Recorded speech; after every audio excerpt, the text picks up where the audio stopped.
Hi, I'm Mrs. Smith, and I am reading a story called Keeping Up with Cheetah.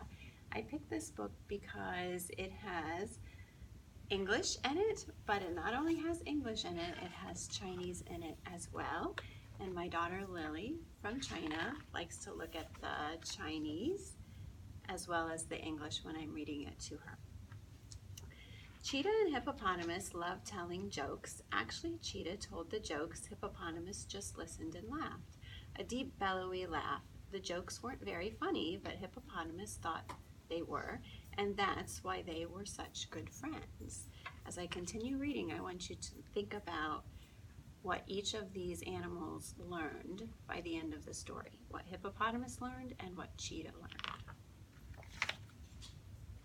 But one thing about Hippopotamus annoyed Cheetah. Hippopotamus couldn't run very fast. "Come on, Hippopotamus," Cheetah would shout impatiently. "If you can't keep up with me, you won't hear my new joke." But it was no good. Hippopotamus couldn't run as fast as Cheetah, so Cheetah made friends with Ostrich instead. Hippopotamus felt like crying, but instead he practiced running until he was so out of breath that he had to lie down. And he knew he still couldn't keep up with Cheetah. Ostrich could, very nearly anyway. Cheetah thought how clever he was to have made such good friends with Ostrich. "Would you like to hear my new joke, Ostrich?" he asked. No thank you," said Ostrich. "I don't like jokes. Let's run some more." Cheetah had run enough for one day. He wanted to tell jokes, so he made friends with Giraffe instead. Now Hippopotamus was even more determined to run as fast as Cheetah. So he hid and watched as Giraffe and Cheetah galloped by.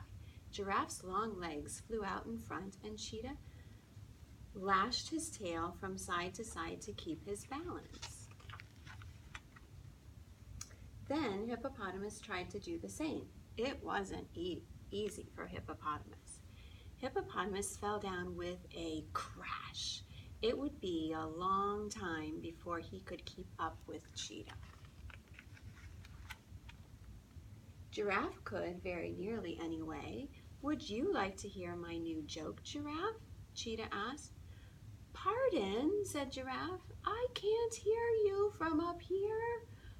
"What's the good of a friend who doesn't even listen to your jokes?" thought Cheetah curiously. And he made friends with Hyena instead.